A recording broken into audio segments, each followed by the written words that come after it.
चलिए एक बार फिर से आप सभी का स्वागत है आपके अपने YouTube चैनल काशी गौरव में। और कल जो शेष बची हुई थी उसको पहले पढ़ेंगे, उसके बाद हम पढ़ेंगे कि कैसे हिमालय की उत्पत्ति हुई और हिमालय कितने खंडों में बटा है और कौन सा पर्वत किस क्षेत्र में पाया जाता है।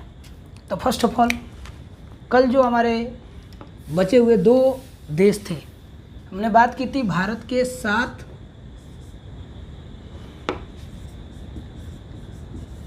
पड़ोसी देश। कौन कौन से थे भाई? ऊपर से चलते हैं। अफगानिस्तान, अफगानिस्तान के बाद कौन सा था? पाकिस्तान। तीसरा कौन था? अब उस साइड में चलते हैं। तीसरा चीन। चौथा कौन था?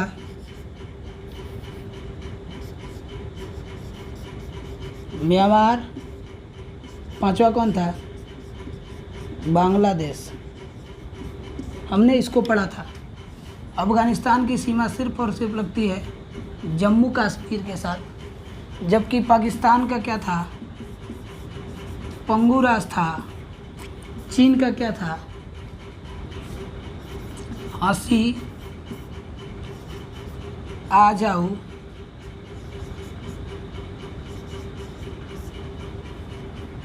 कहाँ से आना था भाई? तो पहले याद रखिएगा, चीन का जम्मू कश्मीर के साथ लगता था, लेकिन जम्मू कश्मीर को 2 भागों में बांटा गया। एक जम्मू कश्मीर और दूसरा केंद्र शासित प्रदेश लद्दाख है।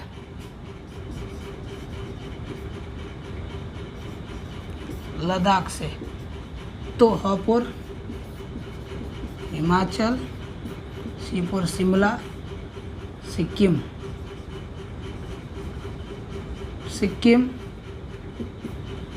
अरुणाचल। अब जम्मू कश्मीर ख़त्म हो गया है तो साइलेंट कर लेते हैं, या इसको कहिए हंसी आओ। उत्तराखंड और ये थे चीन के साथ। जैसा कि हम लोगों ने आगे पढ़ा था म्यांमार वाला, तो याद रखेंगे म्यांमार के लिए मैंने बताया था। क्या बताया था भाई? मामी या मम्मी कहाँ बुलाना है? म्यांमार आना, यही ट्रिक बताया था। मणिपुर, मिजोरम म्यांमार के साथ है। अरुणाचल और नागालैंड, याद रहेगा। ये थे म्यांमार वाले देश। शेष बचा बांग्लादेश। बांग्लादेश मैं अब क्या हूँ? मित्र हूँ। ये बांग्लादेश से लगने वाले भारतीय राज्य हैं। कौन कौन सी भाई? तो मेघालय दिख रहा है, मेघालय, असम, बंगाल, मिजोरम और त्रिपुरा। त्रिपुरा में एक ट्रिक बताया था आपको, 0 डिग्री। कौन सा? 0 रेखा या शून्य रेखा त्रिपुरा और बांग्लादेश के बीच है। बांग्लादेश से मैंने एक बात बताई थी कि कौन सी रेखा गुजरती है, तो बांग्लादेश के साथ रेडक्लिफ रेखा गुजरती है। सर रेडक्लिफ, हेनरी रेडक्लिफ इसको खींचा था। और इसके साथ रेडक्लिफ रेखा म्यांमार का स्वतंत्र रेखा है। चीन के साथ मैकमोहन। चीन के साथ कौन सा? मैकमोहन। कब? 1916। पाकिस्तान के साथ भी कौन सा? रेडक्लिफ। कब? 1947। और अफगानिस्तान के साथ कौन? डुरंड रेखा। कब खींचा गया था? 1896। तो अफगानिस्तान के साथ एक रेखा गुजरती है, डुरंड रेखा 1896। पाकिस्तान के साथ रेडक्लिफ रेखा 1947। चीन के साथ मैकमोहन रेखा 1916। म्यांमार के साथ स्वतंत्र रेखा है, आराकान योमा रेखा बनाती है। और इसके बाद बांग्लादेश के साथ कौन सी रेखा है भाई? तो सेम रेडक्लिफ रेखा ही है। एक बांग्लादेश और त्रिपुरा के बीच एक रेखा गुजरती है जिसको हम लोग कहते हैं शून्य रेखा। याद रहेगा यहाँ तक हमने कल पढ़ा था। ये बैकअप क्लास थी जिसे मैंने आप लोगों के लिए दे दिया। अब इसमें कुछ नोट डाउन है जिनको मैं आपको बता देता हूँ। नोट डाउन क्या है? नोट डाउन में देखिएगा, दिख रहा होगा आपको, सबसे लंबी रेखा वाला भारत का पड़ोसी देश। तो नंबर 1 में कौन सा है? बांग्लादेश। कितना है? 4096 किलोमीटर। सबसे लंबी रेखा वाला भारत का पड़ोसी देश कौन सा है? हटा देता हूँ इसको।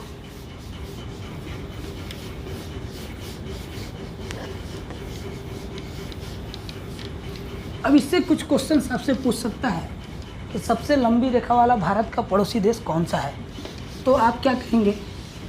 बांग्लादेश सबसे टॉप पर है, दूसरे स्थान पर चीन,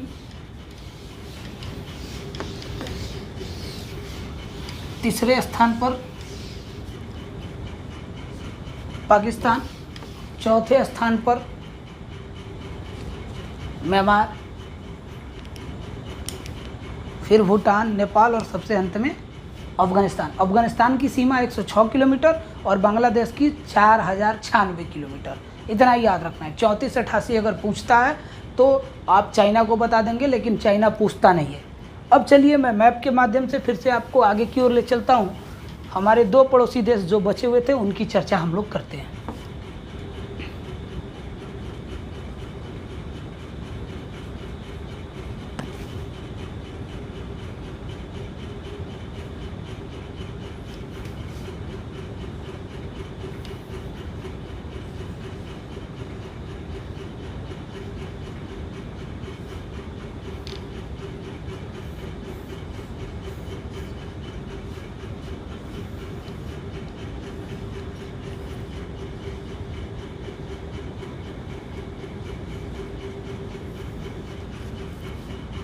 दिख रहा होगा हल्का सा आपको।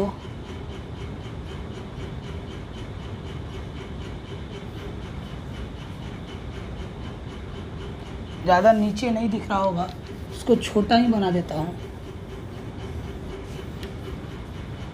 आपको नीचे का नहीं दिख रहा होगा, इसलिए मैं इसको छोटा ही बना देता हूँ ताकि आप लोगों को दिखे।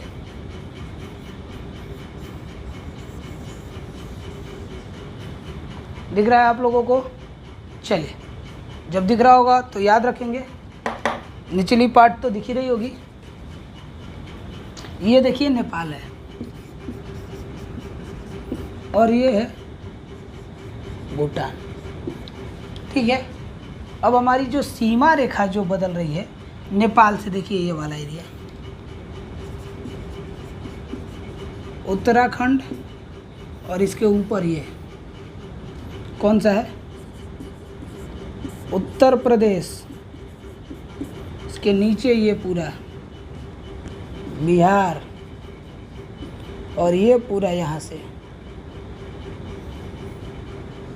ये यहाँ तक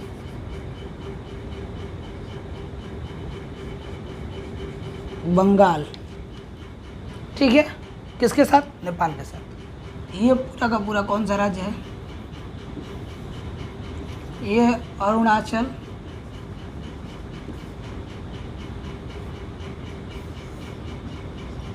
मेघालय, असम,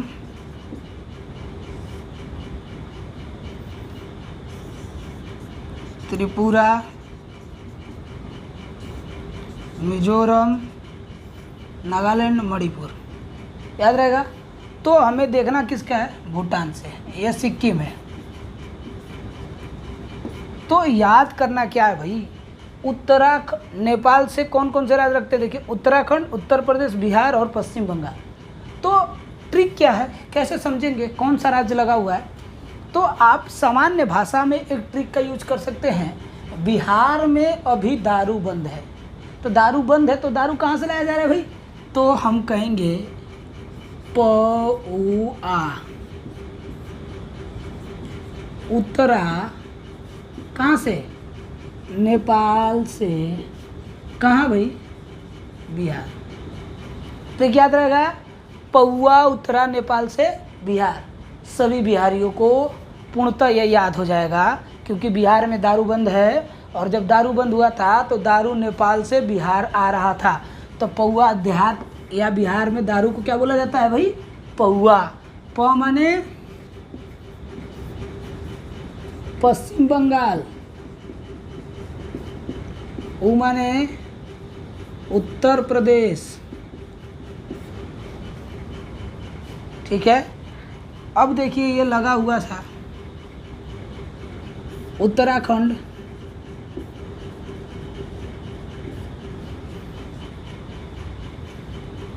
सिक्किम, और ये है बिहार। याद रहेगा, पौवा उतरा नेपाल से बिहार किस राज्य का है अगर पूछेगा तो नेपाल से लगने वाले भारत के पड़ोसी राज्य हैं, या भारत के वे सभी राज्य जो नेपाल से सीमा लगते हैं उसके विषय में हम चर्चा कर रहे हैं। क्या है? पौवा उतरा नेपाल से बिहार में। याद रखेंगे आप सभी लोग।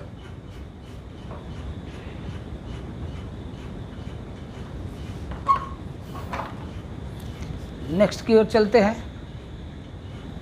तो नेक्स्ट की ओर चलते हैं। अब क्या बचा भाई? तो अब बच गया भूटान वाला पार्ट। तो भूटान वाले के लिए क्या याद करेंगे भाई? अब ध्यान से देखिए, भूटान से कौन कौन सा राज्य है? सिक्किम, पश्चिम बंगाल, असम और अरुणाचल प्रदेश। सिक्किम, पश्चिम बंगाल, असम और अरुणाचल प्रदेश दिख रहा है यहाँ। तो भूटान वाला क्या लिख देंगे? आपसी अरुणा कहाँ है? भूटान में। आपसी अरुणा कहाँ है भाई? तो भूटान में है। आपसी अरुणा कहाँ है? तो कहेंगे भूटान में है। कहाँ है? भूटान में है। याद रखेंगे। तो अ माने असम, प माने पश्चिम बंगाल,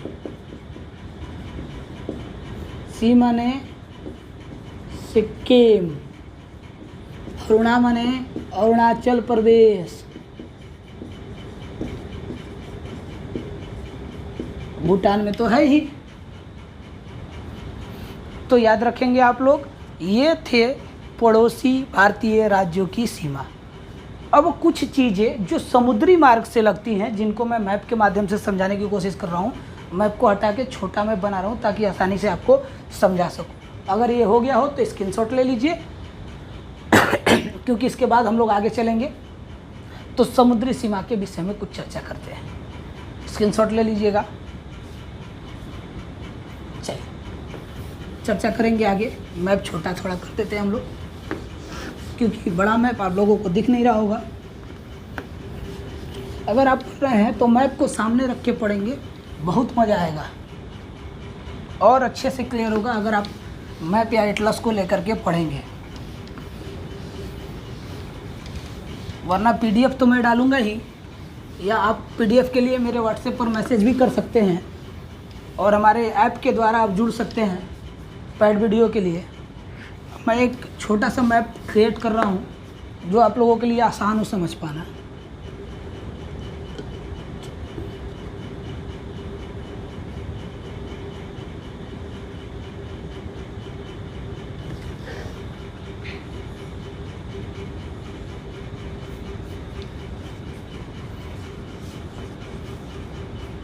दिख रहा होगा।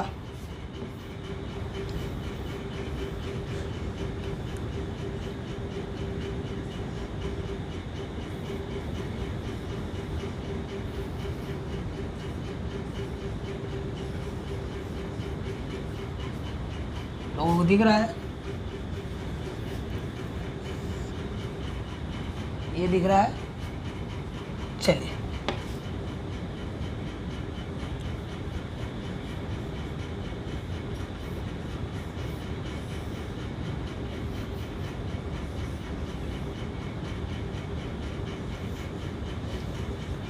दिख रहा होगा, छोटा सा नीचे के पार्ट को देखना होगा। तो अगर आप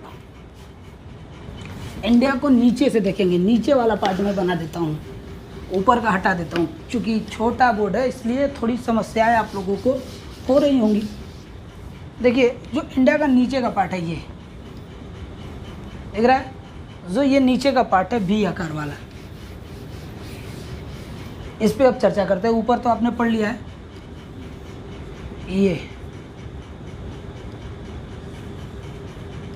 ये वाला पार्ट, और यहाँ से ये वाला ऐसे। तो यहाँ पर देखेंगे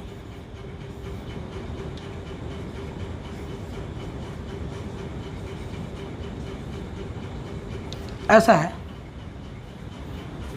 और यहाँ पर देखेंगे ऐसा है। ये जो लाइनअप है इससे थोड़ी सी ऊपर से निकलती है, ऐसे थोड़ी सी ऊपर से ये वाला पार्ट, और ये यहाँ पतला हो गया। तो ये जो एरिया है ये है भारत का एक पड़ोसी देश, सबसे छोटा एशियाई देश, कौन सा? मालदीव। और ये कौन सा है? लक्षद्वीप। तो लक्षद्वीप और मालदीव के बीच एक चैनल है 8 डिग्री चैनल,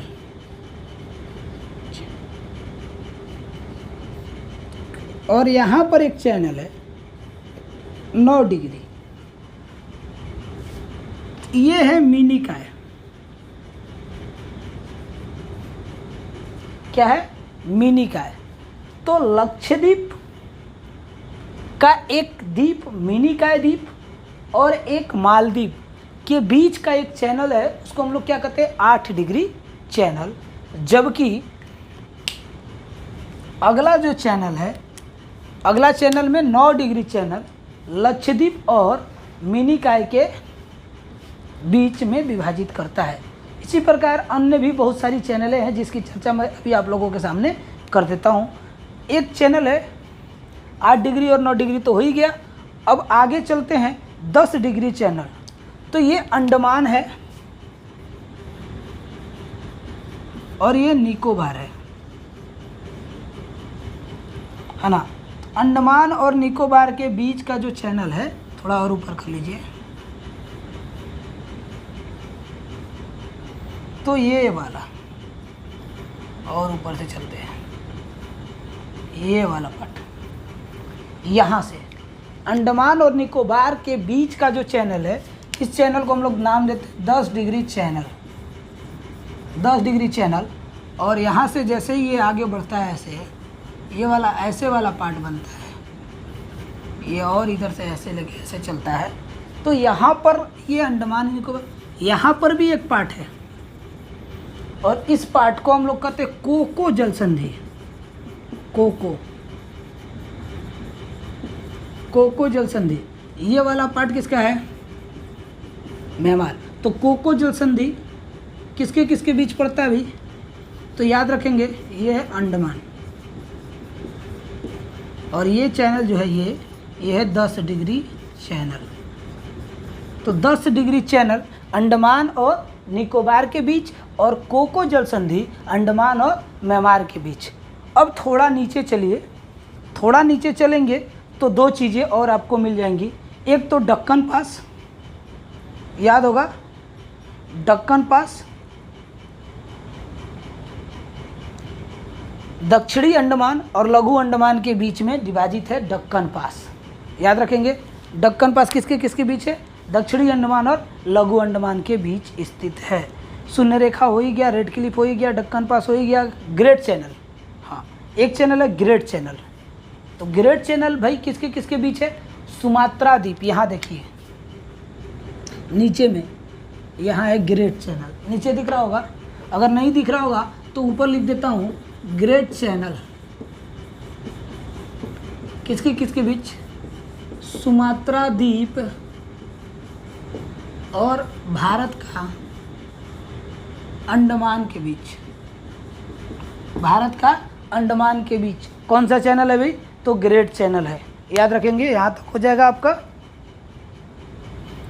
हाँ, भारत का अंडमान निकोबार। कभी कभी इस क्वेश्चंस को और डीपली बना देता है और कहता है कि ग्रेट चैनल जो है वह किसके किसके बीच है। तो सुमात्रा द्वीप न दे करके इसके जगह पर एक नाम दे देता है इंडोनेशिया। क्या नाम दे देता है? इंडोनेशिया। और एक नाम दे देता है अंडमान पीएस। अंडमान ना हटा करके क्या देता है? निकोबार। तो निकोबार नीचे है, अंडमान एस निकोबार बोला जाता है। तो कभी कभी तो दे देता है सुमात्रा द्वीप और अंडमान निकोबार के बीच है, या सुमात्रा द्वीप किस द्वीप में है, तो ये इंडोनेशिया द्वीप का एक भाग है। और अंडमान निकोबार का सबसे निचला भाग जो होता है उसको निकोबार द्वीप कहते हैं। तो इस प्रकार ग्रेड चैनल के लिए अगर आप बीपीएससी लेवल की तैयारी कर रहे हैं तो इंडोनेशिया और निकोबार द्वीप ही याद करेंगे, या आप एसएससी लेवल की तैयारी कर रहे हैं तो सीधे सीधे सुमात्रा द्वीप और अंडमान निकोबार याद रखेंगे। ये भारत का प्रादेशिक सीमा का विभाजन था। और इस तरह से ये सीमा विभाजन के बाद की जो बात है उसकी चर्चा हम लोग करने वाले हैं, और वह स्पेशली होगा भारत में हिमालय के निर्माण और उसके सिद्धांत।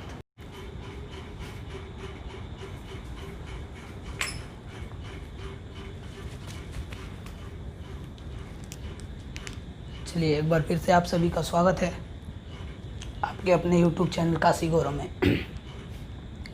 और कल जो शेष बची हुई थी उसको पहले पढ़ेंगे, उसके बाद हम पढ़ेंगे कि कैसे हिमालय की उत्पत्ति हुई और हिमालय कितने खंडों में बटा है और कौन सा पर्वत किस क्षेत्र में पाया जाता है।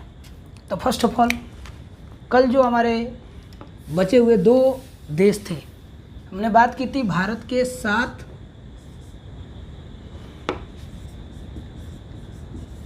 पड़ोसी देश। कौन कौन से थे भाई? ऊपर से चलते हैं। अफगानिस्तान, अफगानिस्तान के बाद कौन सा था? पाकिस्तान। तीसरा कौन था? अब उस साइड में चलते हैं। तीसरा चीन। चौथा कौन था?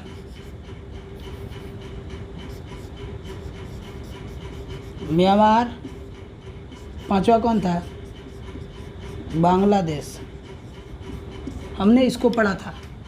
अफगानिस्तान की सीमा सिर्फ और सिर्फ लगती है जम्मू कश्मीर के साथ, जबकि पाकिस्तान का क्या था? पंगुरास था। चीन का क्या था? हांसी आ जाओ।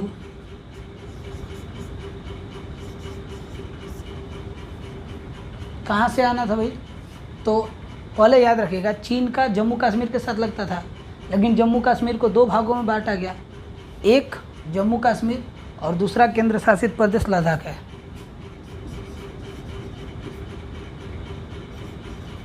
लद्दाख से तो हापुड़ हिमाचल, सीपुर शिमला, सिक्किम, सिक्किम, अरुणाचल। अब जम्मू कश्मीर ख़त्म हो गया है तो साइलेंट कर लेते हैं, या इसको कहिए हंसी आऊ। उत्तराखंड और ये थे चीन के साथ। जैसा कि हम लोगों ने आगे पढ़ा था म्यांमार वाला, तो याद रखेंगे म्यांमार के लिए मैंने बताया था। क्या बताया था भाई? मामी या मम्मी कहाँ बुलाना है? म्यांमार आना, यही ट्रिक बताया था। मणिपुर, मिजोरम म्यांमार के साथ है। अरुणाचल और नागालैंड, याद रहेगा। ये थे म्यांमार वाले देश। शेष बचा बांग्लादेश। बांग्लादेश मैं अब क्या हूँ? मित्र हूँ। ये बांग्लादेश से लगने वाले भारतीय राज्य हैं। कौन कौन सी भाई? तो मेघालय दिख रहा है, मेघालय, असम, बंगाल, मिजोरम और त्रिपुरा। त्रिपुरा में एक ट्रिक बताया था आपको, 0 डिग्री। कौन सा? 0 रेखा या शून्य रेखा त्रिपुरा और बांग्लादेश के बीच है। बांग्लादेश से मैंने एक बात बताई थी कि कौन सी रेखा गुजरती है, तो बांग्लादेश के साथ रेड क्लिफ रेखा गुजरती है। Sir red Cliff, Henry red Cliff इसको खींचा था।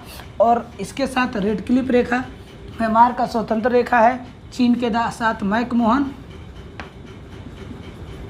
चीन के साथ कौन सा? मैकमोहन, कब? 1916। पाकिस्तान के साथ भी कौन सा? रेड क्लिफ, कब? 1947।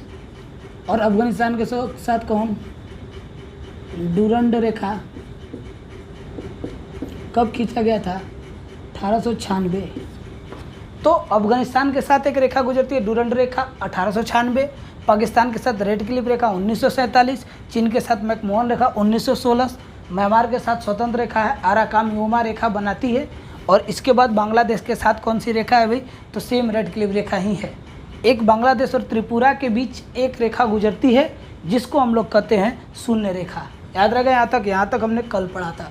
ये बैकअप क्लास थी जिसे मैंने आप लोगों के लिए दे दिया। अब इसमें कुछ नोट डाउन है जिनको मैं आपको बता देता हूँ। नोट डाउन क्या है? नोट डाउन में देखिएगा, दिख रहा होगा आपको, सबसे लंबी रेखा वाला भारत का पड़ोसी देश। तो नंबर 1 में कौन सा है? बांग्लादेश। कितना है? 4096 किलोमीटर। सबसे लंबी रेखा वाला भारत का पड़ोसी देश कौन सा है? हटा देता हूँ इसको।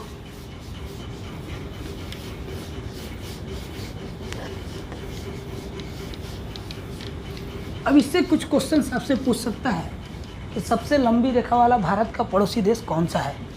तो आप क्या कहेंगे? बांग्लादेश सबसे टॉप पर है, दूसरे स्थान पर चीन,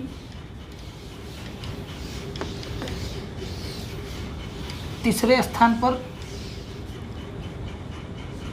पाकिस्तान, चौथे स्थान पर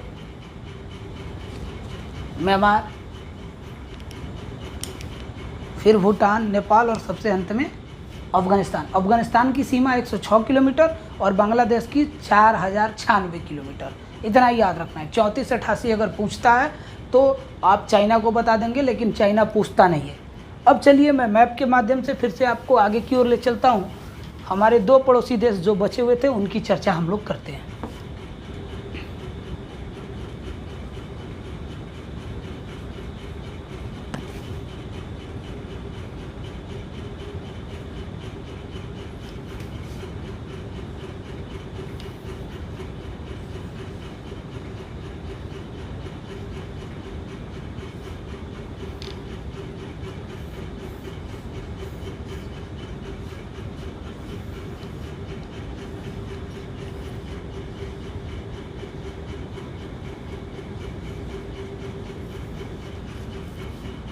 दिख रहा होगा हल्का सा आपको।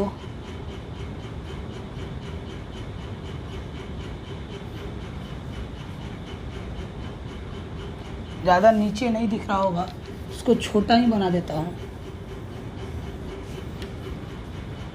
आपको नीचे का नहीं दिख रहा होगा, इसलिए मैं इसको छोटा ही बना देता हूँ ताकि आप लोगों को दिखे।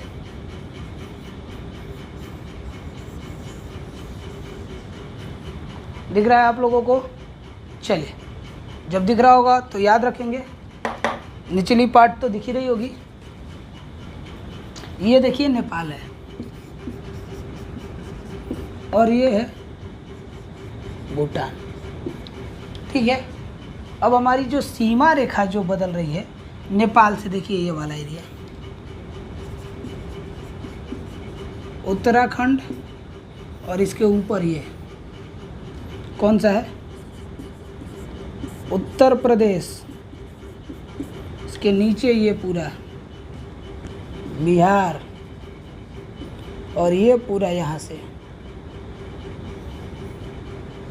ये यहाँ तक।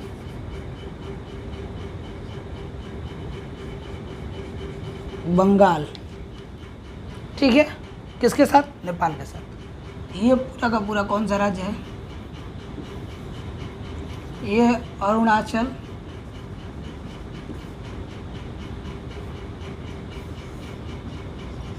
मेघालय, असम,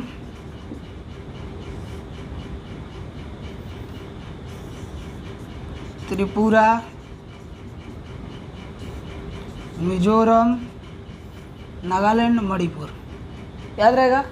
तो हमें देखना किसका है? भूटान से। यह सिक्किम है। तो याद करना क्या है भाई? उत्तराखंड, नेपाल से कौन कौन से राज्य रखते हैं? देखिए, उत्तराखंड, उत्तर प्रदेश, बिहार और पश्चिम बंगाल। तो ट्रिक क्या है, कैसे समझेंगे कौन सा राज्य लगा हुआ है? तो आप सामान्य भाषा में एक ट्रिक का यूज कर सकते हैं। बिहार में अभी दारू बंद है, तो दारू बंद है तो दारू कहाँ से लाया जा रहा है भाई? तो हम कहेंगे पौआ। उत्तरा कहाँ से? नेपाल से। कहाँ भाई? बिहार। तो याद रहेगा, पौआ उत्तरा नेपाल से बिहार। सभी बिहारियों को पूर्णतः यह याद हो जाएगा, क्योंकि बिहार में दारू बंद है, और जब दारू बंद हुआ था तो दारू नेपाल से बिहार आ रहा था। तो पौआ देहात या बिहार में दारू को क्या बोला जाता है भाई? पौआ। प माने पश्चिम बंगाल, उ माने उत्तर प्रदेश। ठीक है। अब देखिए, ये लगा हुआ था उत्तराखंड,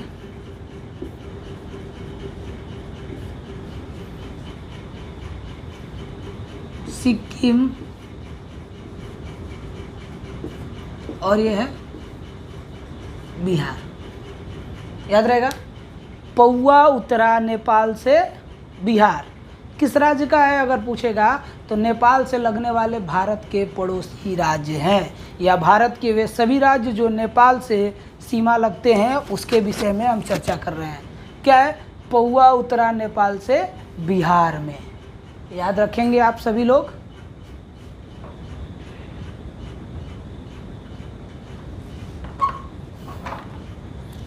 नेक्स्ट की ओर चलते हैं। तो नेक्स्ट की ओर चलते हैं। अब क्या बचा भाई? तो अब बच गया भूटान वाला पार्ट। तो भूटान वाले के लिए क्या याद करेंगे भाई? अब ध्यान से देखिए, भूटान से कौन कौन सा राज्य है? सिक्किम, पश्चिम बंगाल, असम और अरुणाचल प्रदेश। सिक्किम, पश्चिम बंगाल, असम और अरुणाचल प्रदेश दिख रहा है यहाँ। तो भूटान वाला क्या लिख देंगे? आपसी अरुणा कहाँ है? भूटान में। आपसी अरुणा कहाँ है भाई? तो भूटान में है। आपसी अरुणा कहाँ है? तो कहेंगे भूटान में है। कहाँ है? भूटान में है। याद रखेंगे। तो अ माने असम, प माने पश्चिम बंगाल, सी माने सिक्किम, अरुणा माने अरुणाचल प्रदेश, भूटान में तो है ही। तो याद रखेंगे आप लोग, ये थे पड़ोसी भारतीय राज्यों की सीमा। अब कुछ चीज़ें जो समुद्री मार्ग से लगती हैं, जिनको मैं मैप के माध्यम से समझाने की कोशिश कर रहा हूँ। मैप को हटा के छोटा मैप बना रहा हूँ ताकि आसानी से आपको समझा सकूँ। अगर ये हो गया हो तो स्क्रीनशॉट ले लीजिए क्योंकि इसके बाद हम लोग आगे चलेंगे तो समुद्री सीमा के विषय में कुछ चर्चा करते हैं। स्क्रीनशॉट ले लीजिएगा। चलिए चर्चा करेंगे आगे। मैप छोटा थोड़ा कर देते हैं हम लोग, क्योंकि बड़ा मैप आप लोगों को दिख नहीं रहा होगा। अगर आप पढ़ रहे हैं तो मैप को सामने रख के पढ़ेंगे, बहुत मज़ा आएगा और अच्छे से क्लियर होगा अगर आप मैप या एटलस को लेकर के पढ़ेंगे। वरना पीडीएफ तो मैं डालूंगा ही, या आप पीडीएफ के लिए मेरे व्हाट्सएप पर मैसेज भी कर सकते हैं, और हमारे ऐप के द्वारा आप जुड़ सकते हैं पैड वीडियो के लिए। मैं एक छोटा सा मैप क्रिएट कर रहा हूँ जो आप लोगों के लिए आसान हो समझ पाना।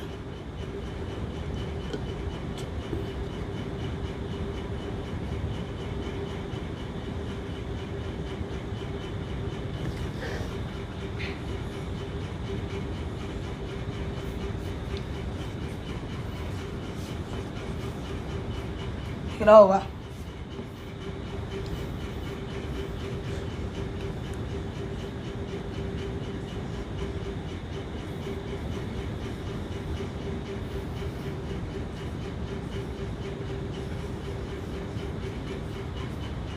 लोगों को दिख रहा है, ये दिख रहा है। चलिए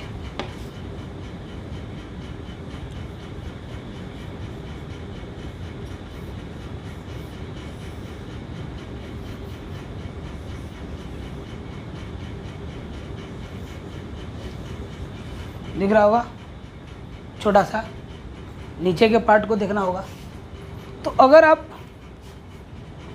इंडिया को नीचे से देखेंगे, नीचे वाला पार्ट मैं बना देता हूँ, ऊपर का हटा देता हूँ, क्योंकि छोटा बोर्ड है इसलिए थोड़ी समस्याएं आप लोगों को हो रही होंगी। देखिए जो इंडिया का नीचे का पार्ट है, ये दिख रहा है, जो ये नीचे का पार्ट है वी आकार वाला, इस पे अब चर्चा करते हैं। ऊपर तो आपने पढ़ लिया है, ये वाला पार्ट, और यहाँ से ये वाला ऐसे। तो यहाँ पर देखेंगे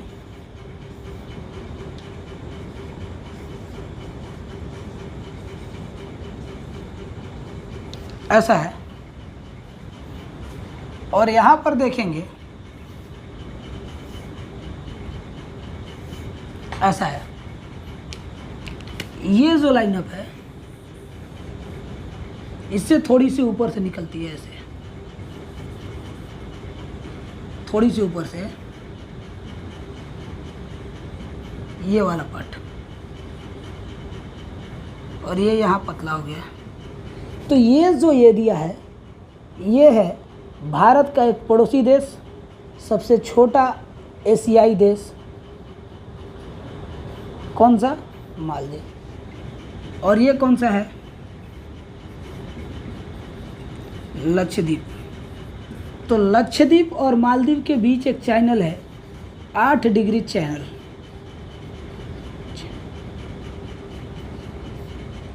और यहाँ पर एक चैनल है 9 डिग्री। ये है मिनिकॉय। क्या है? मिनिकॉय। तो लक्षद्वीप का एक द्वीप मिनिकॉय द्वीप और एक मालदीव के बीच का एक चैनल है, उसको हम लोग क्या कहते हैं? 8 डिग्री चैनल। जबकि अगला जो चैनल है, अगला चैनल में 9 डिग्री चैनल लक्षद्वीप और मिनिकॉय के बीच में विभाजित करता है। इसी प्रकार अन्य भी बहुत सारी चैनलें हैं जिसकी चर्चा मैं अभी आप लोगों के सामने कर देता हूँ। एक चैनल है 8 डिग्री और 9 डिग्री तो हो ही गया। अब आगे चलते हैं 10 डिग्री चैनल। तो ये अंडमान है और ये निकोबार है ना। अंडमान और निकोबार के बीच का जो चैनल है, थोड़ा और ऊपर कर लीजिए, तो ये वाला, और ऊपर से चलते हैं, ये वाला पार्ट, यहाँ से अंडमान और निकोबार के बीच का जो चैनल है, इस चैनल को हम लोग नाम देते हैं 10 डिग्री चैनल। 10 degree channel. और यहाँ से जैसे ही ये आगे बढ़ता है ऐसे, ये वाला ऐसे वाला पार्ट बनता है, ये और इधर से ऐसे लेके ऐसे चलता है। तो यहाँ पर ये अंडमान निकोबार, यहाँ पर भी एक पार्ट है, और इस पार्ट को हम लोग कहते हैं कोको जल संधि। कोको जल संधि। ये वाला पार्ट किसका है? म्यांमार। तो कोको जल संधि किसके किसके बीच पड़ता है अभी? तो याद रखेंगे, ये है अंडमान, और ये चैनल जो है ये है 10 डिग्री चैनल। तो 10 डिग्री चैनल अंडमान और निकोबार के बीच, और कोको जल संधि अंडमान और म्यांमार के बीच। अब थोड़ा नीचे चलिए, थोड़ा नीचे चलेंगे तो 2 चीज़ें और आपको मिल जाएंगी। एक तो दक्कन पास, याद होगा दक्कन पास, दक्षिणी अंडमान और लघु अंडमान के बीच में विभाजित है दक्कन पास। याद रखेंगे, दक्कन पास किसके किसके बीच है? दक्षिणी अंडमान और लघु अंडमान के बीच स्थित है। शून्य रेखा हो ही गया, रेड क्लिफ हो ही गया, दक्कन पास हो ही गया, ग्रेट चैनल। हाँ, एक चैनल है ग्रेट चैनल। तो ग्रेट चैनल भाई किसके किसके बीच है?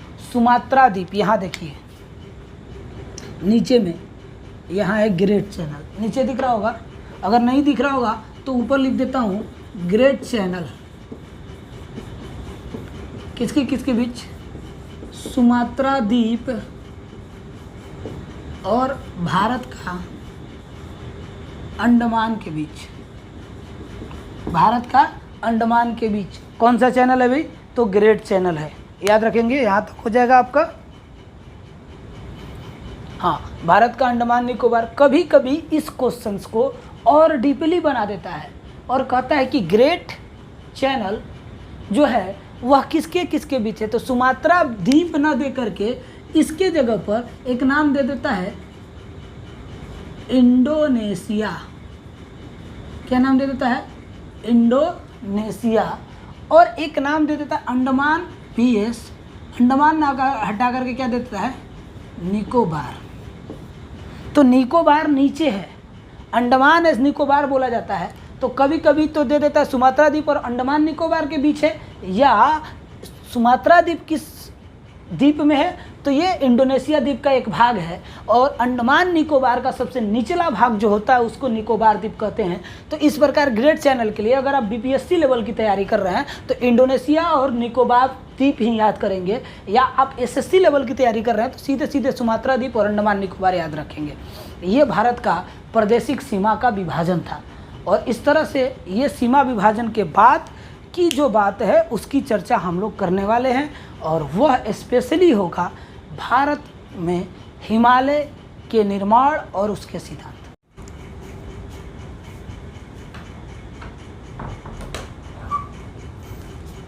चलिए बात करते हैं हम लोग आज हिमालय की। क्या पढ़ेंगे?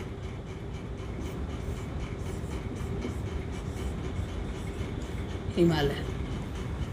ध्यान से पढ़ेंगे, समझेंगे हिमालय की उत्पत्ति कैसे हुई। तो हिमालय की जो उत्पत्ति हुई वह दो प्लेट के आपस में टकराने से हुई। एक प्लेट जिसको हम लोग तिब्बती प्लेट या तिब्बत प्लेट, और दूसरा हम लोग का कौन सा प्लेट था? भारतीय प्लेट। इन दोनों के बीच एक सागर था, नाम था टेथिस सागर। इस टेथिस सागर में दाब उत्पन्न हुआ। क्यों हुआ? प्लेटों के अभिसरण के कारण। प्लेट विवर्तन की सिद्धांत को विलियम हैंस नामक एक वैज्ञानिक ने दिया था 1960 के आसपास। तो ये जो प्लेट्स हैं इसको अभिसारी चलन कहा जाता है, और अभिसारी चलन में दोनों प्लेट एक दूसरे के विपरीत चलती थी।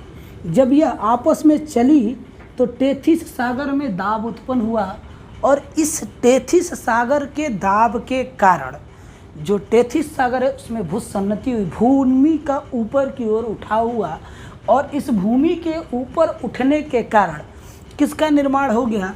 तो टेथिस सागर से क्या बन गया? हिमालय बन गया। इसकी बहुत सारी व्याख्या है, बहुत सारी परिभाषाएं आज भी दी जाती है, और ये बिल्कुल सही है। इसके विषय में अध्ययन किया गया, और समुद्री जीवाश्म जो पाए जाते हैं वो इस हिमालयी पार्ट में आज भी दबे हुए हैं, इसीलिए ऐसा माना जाता है कि ये ऐसा हुआ होगा। याद रखेंगे यहाँ तक। और इसका अध्ययन अगर आपको करना है तो आप दोनों हाथों को ले लीजिए, दोनों हाथों को प्लेट्स मान लीजिए। एक को तिब्बती प्लेट मानिए, एक को भारतीय प्लेट मानिए। बीच में जल को रखिए, या बोतल में पानी भरिए, ढक्कन को हल्का सा बंद करिए और जोर का टक्कर लगाइए, पानी काफ़ी ऊपर तक जाएगा। ये उदाहरण है प्लेटों के टकराने से हिमालय के निर्माण का। तो जब ये हुआ तो हिमालय के निर्माण हुए, और हिमालय के निर्माण हुए तो हिमालय 4 क्रम में निर्मित हुआ। हिमालय 4 क्रम में निर्मित हुआ। पहला जो क्रम था जिसका निर्माण हुआ या हिमालय निर्माण के पहले भी जो स्थित था उसको हम लोग कहते हैं ट्रांस हिमालय, या इसका और नाम है तिब्बत का हिमालय, या इसे परा हिमालय भी कहा जाता है। दूसरा, महान बृहद कहिए, बृहद हिमालय या हिमाद्री। तीसरा, लघु या महान। चौथा, शिवालिक, शिवालिक हिमालय। तो अगर नीचे से पढ़ेंगे तो सबसे शिवालिक हिमालय को क्या कहा जाता है? वाह हिमालय।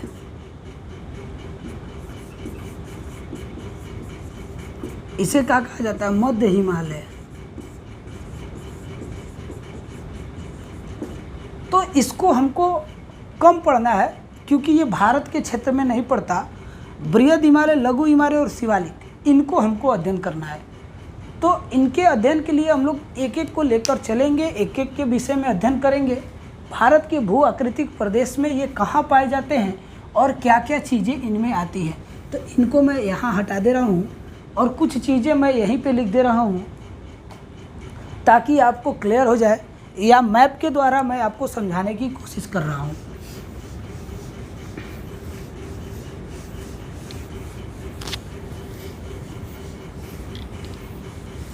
ध्यान से देखेंगे, जो भारत है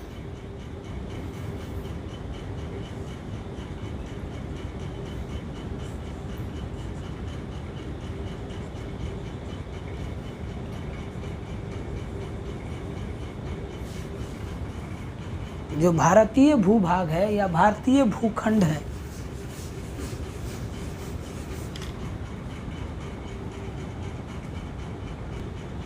चलिए तो चर्चा करते हैं कि जो भारतीय क्षेत्र है या भारतीय भूखंड पर इनका क्या प्रभाव होगा और कैसे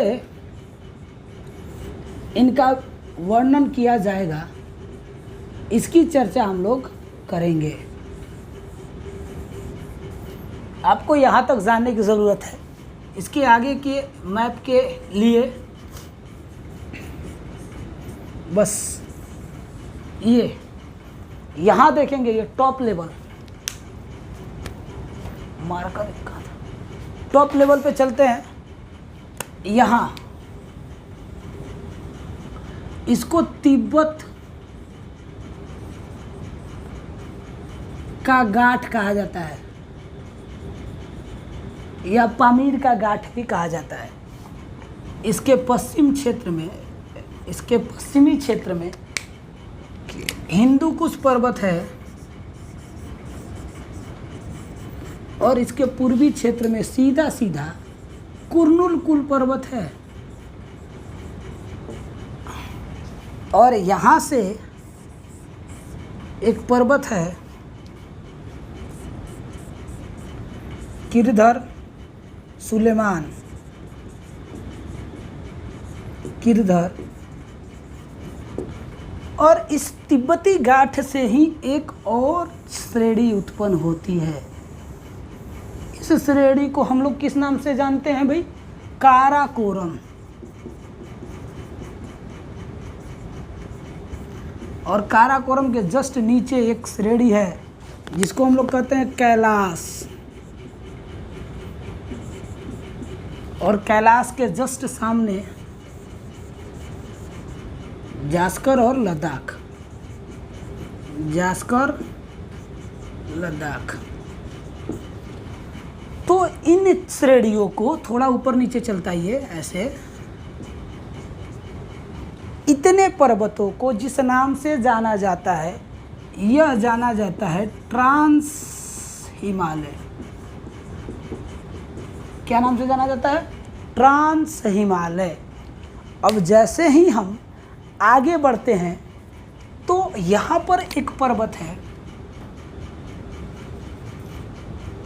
यहाँ से सीधे कुछ इस तरह का यू लेती है ट्रांसपेरेंट, यहाँ से कुछ इस प्रकार का सीधा ऐसे चलते हुए ये चाप बनाते हुए यहाँ तक,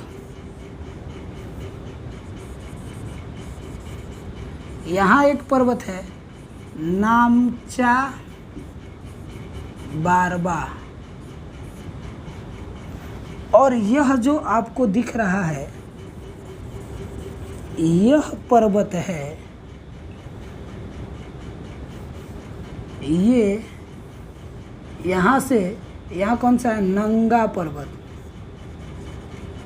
तो नंगा पर्वत से प्रारंभ होकर नामचा बारबा तक का जो श्रेणी है, जो चीज़ें हैं, उसे हम लोग क्या कहेंगे, महान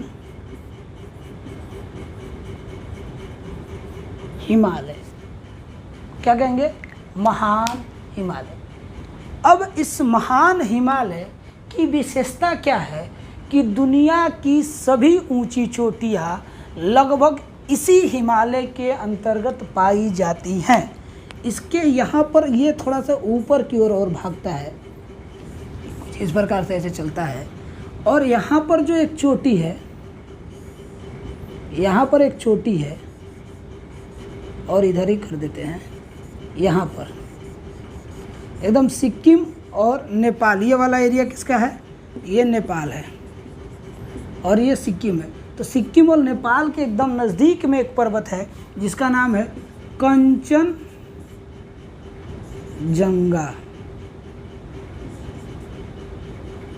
या कंचनजंगा पर्वत। कहाँ पड़ता है, भारत के किस राज्य में पड़ता है, सिक्किम में पड़ता है। इसके बाद कुछ इस प्रकार के पर्वतों की व्याख्या पड़ती है। अब महान हिमालय के जस्ट नीचे कुछ इस प्रकार की चोटियों का घुमाव होता है, और यह नेपाल होते हुए कुछ इस तरह से कट होता है, और इसे हम लोग कहते हैं मध्य हिमालय। क्या कहते हैं हम लोग, मध्य हिमालय। तो ऊपरी चोटी ये हो गई, ये कौन सा है, मध्य हिमालय। इसके बाद का जो निचला भाग है, जो इन दोनों के नदियों के गाद से लाने से बना हुआ है, वह कुछ इस तरह से जाता है, और यह कहलाता है शिवालिक। समझ आ रहा होगा। तो इसको हम लोग क्या कहेंगे, बृहद, मध्य या लघु हिमालय, और इसको हम लोग क्या कहेंगे, शिवालिक के नाम से जानते हैं। तो इसमें जो चोटियाँ हैं वह है उत्तराखंड और हिमाचल प्रदेश में। इसके अंतर्गत बहुत सारी चोटियों का नाम भी आता है। जैसे नेपाल में बहुत सारी चोटियाँ हैं। नेपाल में यहाँ एक चोटी है, अब नेपाल में यहाँ एक चोटी है माउंट एवरेस्ट, एक और चोटी है अन्नपूर्णा,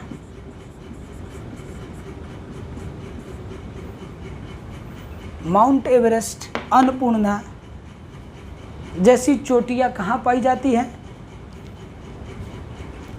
तो कह सकते हैं कि नेपाल में पाई जाती हैं। किस पर्वत के अंतर्गत पाई जाती है, तो बृहद हिमालय के अंतर्गत पाई जाती है। और भी कई तरह की चोटियों की व्याख्या इसमें की जाती है, जिसको आगे मैं ट्रिक के माध्यम से पढ़ा रहा हूँ ताकि आपका क्लियर हो जाए। शिवालिक सबसे आंतरिक भाग है हिमालय का, और यह बृहद हिमालय और मध्य हिमालय के नदियों के लाए गए अवशेषों से बना हुआ है। इसीलिए शिवालिक का जो एरिया है वो लगभग समतल है और यहाँ चोटियाँ नहीं पाई जाती है। फिर भी शिवालिक में कुछ चोटियाँ मुख्य रूप से पाई जाती है, जैसे चूरिया मुरिया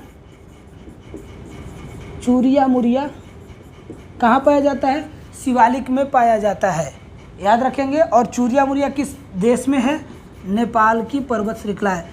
और कौन सी पर्वत शिवालिक में पाई जाती है, तो मीरी, मिसमी, और कौन सी, तो एक जो है मेघालय में पाई जाता है गारो, खासी और जयंतिया। शिवालिक की और भी पर्वतों की बात करेंगे तो गारो, खासी और जयंतिया भी शिवालिक के अंतर्गत ही आते हैं।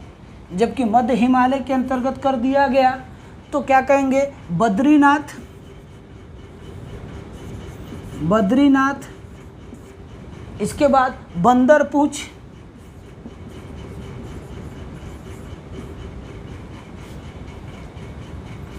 नेपाल में एक पर्वत पड़ता है कामेत,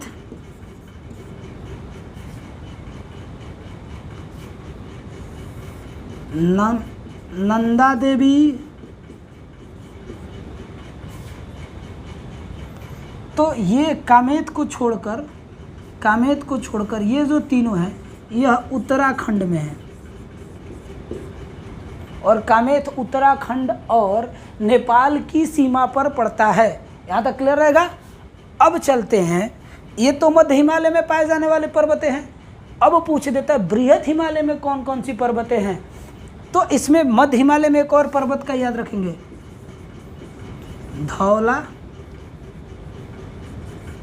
धौलाधर और महाभारत। नीचे नहीं दिख रहा होगा, ऊपर कर देता हूँ, महाभारत भी कहाँ पड़ता है, नेपाल में। तो महाभारत, बद्रीनाथ, बंदरपूछ, कामेत, नंदा देवी, धौलाधर किस हिमालय में पाए जाते हैं, मध्य हिमालय के अंतर्गत पाए जाते हैं। महाभारत कहाँ पाया जाता है, नेपाल में। बद्रीनाथ, बंदरपूछ और नंदा देवी तथा धौलाधर को छोड़ देंगे। धौलाधर कहाँ पाया जाता है पूछ देगा, तो हिमाचल में, हिमाचल प्लस उत्तराखंड। अब बाबू मध्य हिमालय में बहुत सारे स्वास्थ्यवर्धक स्थल भी पाए जाते हैं। मध्य हिमालय में बहुत सारे स्वास्थ्यवर्धक स्थल का मतलब होता है कि ऐसे क्षेत्र जहाँ पर पर्यटक के लिए जाया जाता है। जैसे एग्जाम्पल के तौर पर रानीखेत, दार्जिलिंग, रानीखेत, नैनीताल, मसूरी, शिमला, ये सभी स्वास्थ्यवर्धक स्थल किस हिमालय में पाए जाते हैं, मध्य हिमालय में पाए जाते हैं। और मध्य हिमालय की दो और इम्पोर्टेंट है जो लगभग सभी एग्जामिनेशन में पूछता है। मध्य हिमालय के घास के मैदान, एक मर्ग है और एक बुग्याल और पयार। मर्ग माने सोनमर्ग और गुलमर्ग,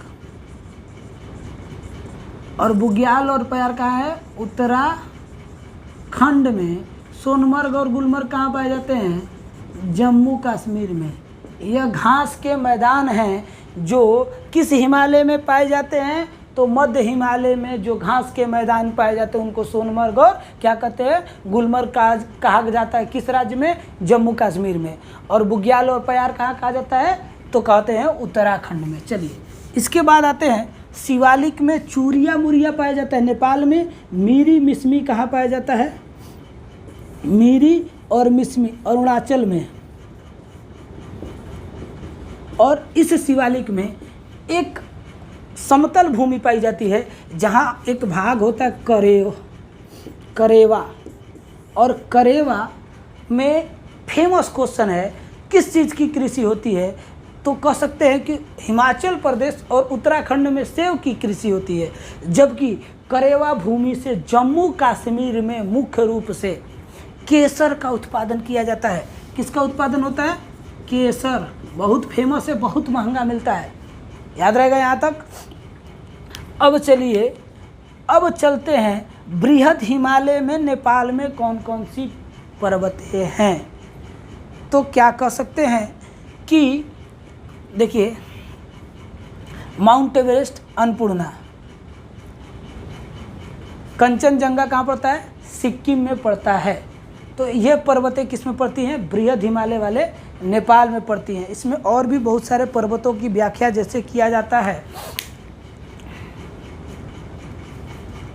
जैसे मकालू पर्वत है, मधे पर्वत है, इसके बाद कामेत तो ही गया, हाँ मकालू भी लिख सकते हैं, मकालू भी पड़ता है। तो ये बृहद हिमालय के पर्वतों के अंतर्गत आते हैं। क्लियर होगा यहाँ तक? सारे के सारे हिमालय की पर्वतीय व्याख्या, और इसको मैं एक लाइन वाइज बना देता हूँ कौन सी पर्वतें कहाँ पाई जाती है। ये डाउट्स क्लियर करने के लिए मैप में कौन सी कहाँ है उसके लिए आप एक फिगर ले लीजिएगा या इसे अच्छे से पढ़ लीजिएगा, ध्यान दीजिएगा। सुलेमान किरदर नंगा पर्वत से शुरू होता है। नंगा पर्वत और नंदा पर्वत दोनों कन्फ्यूज करती है। नंदा देवी राष्ट्रीय उद्यान किस राज्य में स्थित है? तो कहेंगे उत्तराखंड में। नंदा देवी पर्वत किस राज्य में है? तो उत्तराखंड में। और नंगा पर्वत जम्मू कश्मीर में। वैसे ही बहुत सारी चीज़ें हैं, जैसे कंचनजंगा राष्ट्रीय उद्यान किस राज्य में स्थित है? तो जम्मू कश्मीर में, सिक्किम में। और कंचनजंगा पर्वत किस राज्य में स्थित है? सिक्किम में। कंचनजंगा पर्वत की ऊंचाई कितनी है अगर ये पूछ लेता है तो 85-96। और यहाँ पर एक पर्वत है, यहाँ पर एक पर्वत पड़ता है K2 गांडविन आइंस्टीन। तो गांडविन आइंस्टीन की ऊंचाई कितनी है? 8611 किलोमीटर, मीटर कह सकते हैं, सॉरी। उसी प्रकार माउंट एवरेस्ट की ऊंचाई पूछ लेता है 8850 मीटर। याद रहेगा? इस तरह की बहुत सारे क्वेश्चंस आपके आएंगे और सीरियल में करके दे दिया जाता है।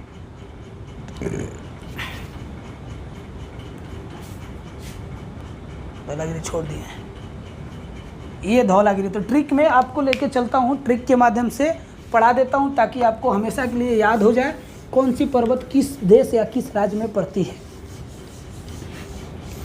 चलिए देखिए ध्यान से, ट्रिक के माध्यम से इसको समझते हैं। अब डायरेक्ट तो पूछेगा नहीं कौन सा ऐसा, अगर आप बीपीएससी की तैयारी कर रहे हैं या यूपीपीसीएस का या सिविल की तैयारी कर रहे हैं तो ये पूछ लेता है कि किस में कौन सी पर्वत पड़ती है, लेकिन अक्सर ये पूछता है कि किस राज्य में कौन सी पर्वत है। तो एक ट्रिक है, महाभारत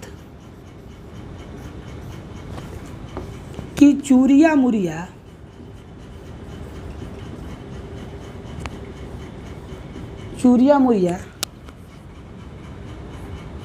नेपाल में काम में आधा है। याद रखेंगे, महाभारत की चूरिया मुरिया नेपाल में काम में आधा है। तो ये नेपाल में स्थित पर्वतें हैं महाभारत, इसका मतलब हो गया महाभारत की साइलेंट कर लीजिए, या की को कर सकते हैं किरधर, कट कर दीजिए, की को साइलेंट ही रखिए। महाभारत की चूरिया मुरिया कहाँ है?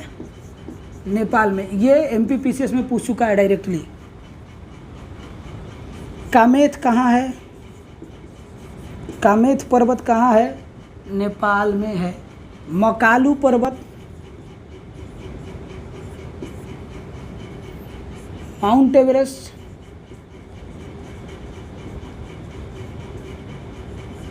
अन्नपूर्णा,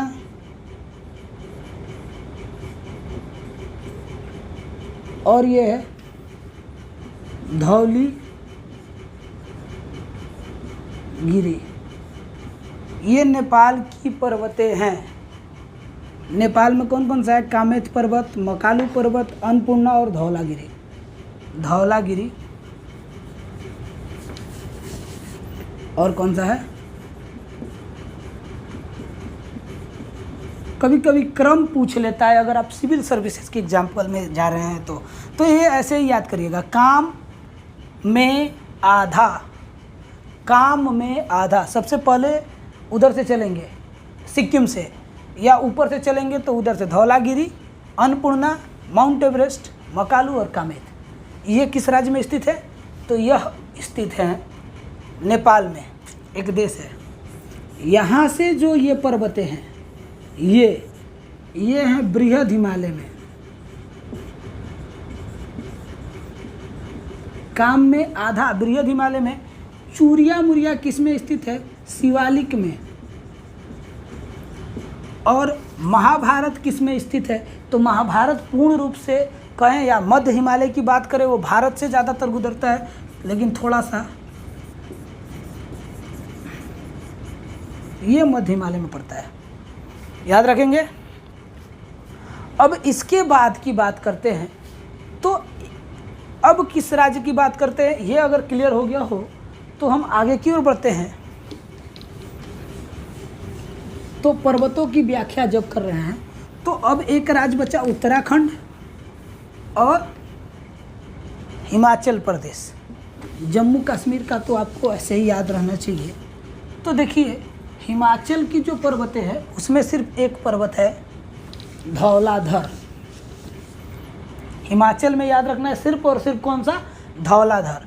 उत्तराखंड का याद रखेंगे, उत्तराखंड का ट्रिक क्या है, बाबा कान उत्तरा, बाबा कान उत्तरा, ब माने बद्रीनाथ, अब ब माने क्या है, बंदर पूंछ। 13वां सबसे ऊंचा चोटी है बंदर पूंछ, 7500 मीटर। क माने बाबा कान उत्तरा, तो क माने एक पर्वत स्पेशली होता है, शिव का स्थल है जी, क्या नाम है उसका, केदारनाथ होता है, कभी कभी आदमी भूल जाता है। केदारनाथ, नंदा देवी, देवी आई है नंदा देवी, किस राज्य में है, उत्तराखंड में ये पर्वतें हैं। जबकि जम्मू की अगर पर्वत करेगा, जम्मू में कौन कौन सा है, तो नंगा पर्वत, काराकोरम,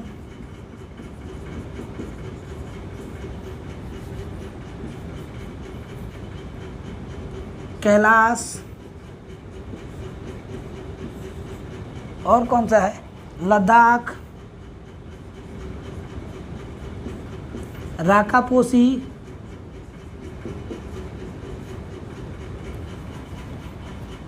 जास्कर, नाक जाके,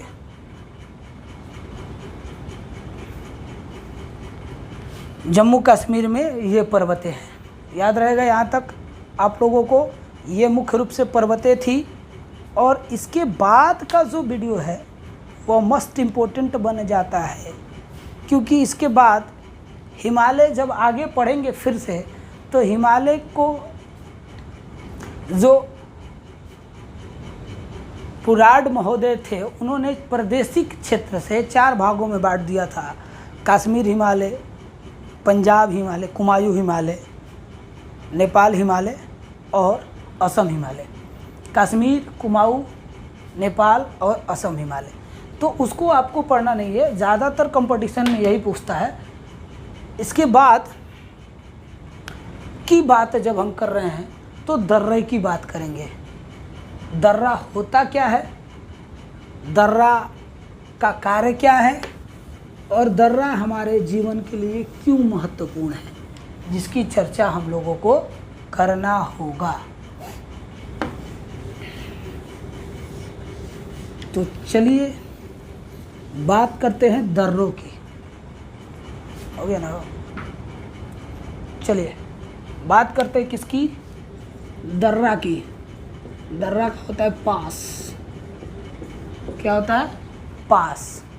अब भाई दर्रा होता क्या है, तो दर्रा पर्वतों को जोड़ने वाला, मान लीजिए यह एक पर्वत है और यह एक पर्वत है, इनको जोड़ने वाला प्राकृतिक रास्ता क्या कहलाएगा, दर्रा कहलाएगा, जिसकी एक ओर खाई होगा और एक ओर से रास्ता चलता होगा।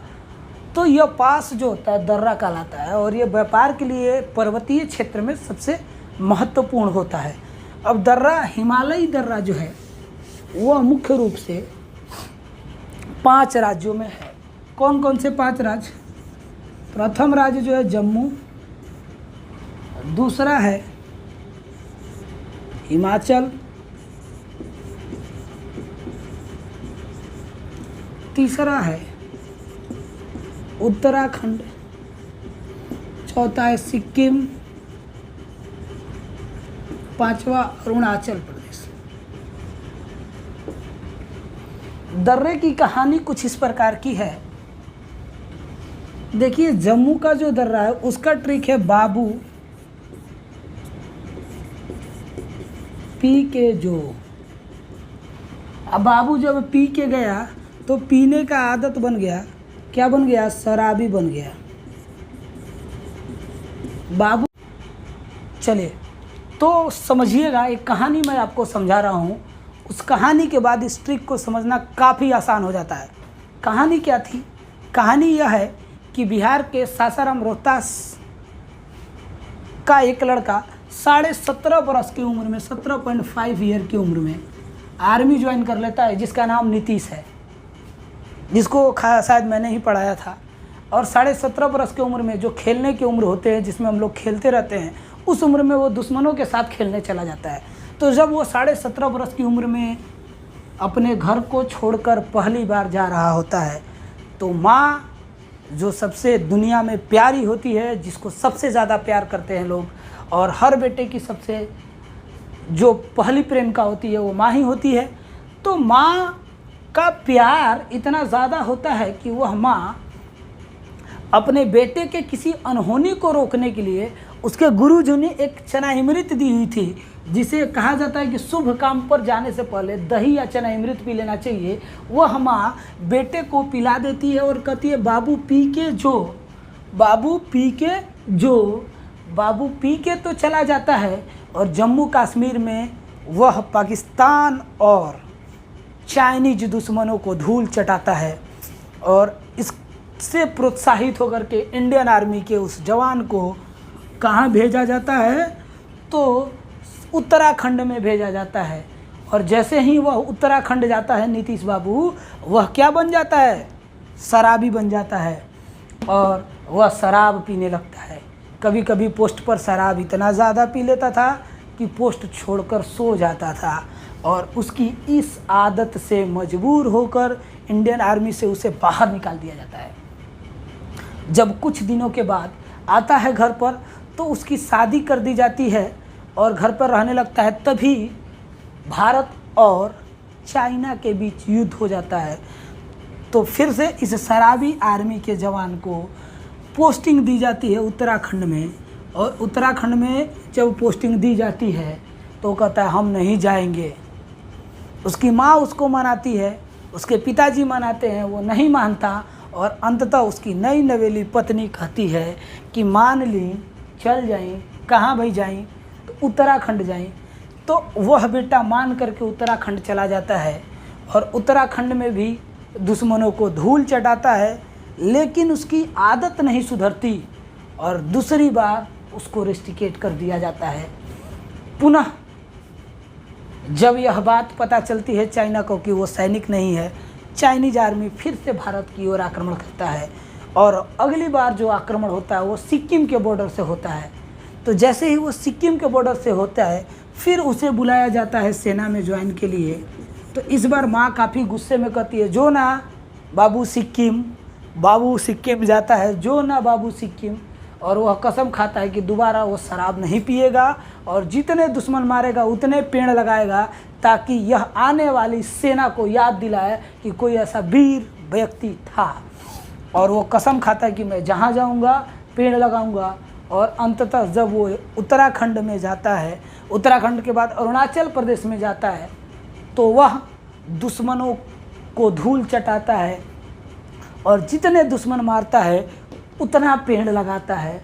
और जब घर आता है तो कहता है मैंने बो दिया, उतना पेड़ बो दिया जितनों को मारा। ये कहानी था। देखिए बाबू पी के जो में बर्निहाल दर्रा जम्मू से किसको जोड़ता है? श्रीनगर को जोड़ता है। बुर्जिला दर्रा पीर पंजाल, काराकोरम और जोजिला, ये जम्मू कश्मीर के दर्रे हैं। सिपकिला, रोहतांग, बोमडिला यह दर्रे हैं किसके? हिमाचल के। मान दर्रा, नीति दर्रा, लिपुलेख, लिपुलेख दर्रा, ये कहाँ के दर्रे हैं? मान दर्रा, नीति दर्रा और लिपुलेख दर्रा। ये किस राज्य के दर्रे हैं? तो मान दर्रा, लिपुलेख दर्रा और नीति दर्रा उत्तराखंड के दर्रे हैं। सिक्किम के दर्रों को ऊपर लिख लीजिए, जोना, जलेपला,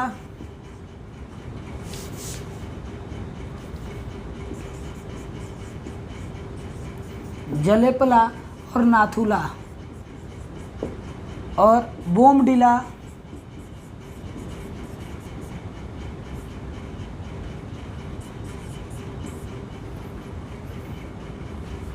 बड़ा अच्छा।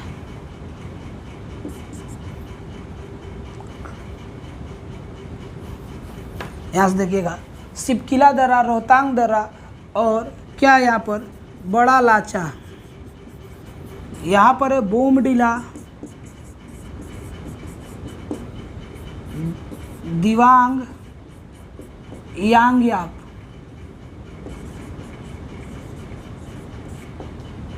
इस तरह से जो दर्रे होंगे वह मुख्य रूप से आपको देखने को मिलेंगे। दक्षिण भारत में भी कुछ दर्रे हैं जिसको हम लोग पढ़ेंगे आगे के वीडियो में। भोर घाट, थाल घाट, पाल घाट आदि दर्रों को दक्षिण भारत में पढ़ना है, तो इसको याद कर लेंगे। इसको याद करने के बाद जो दर्रों का तरीका है, जो कहानी है, वो आपको हमेशा याद आएगी।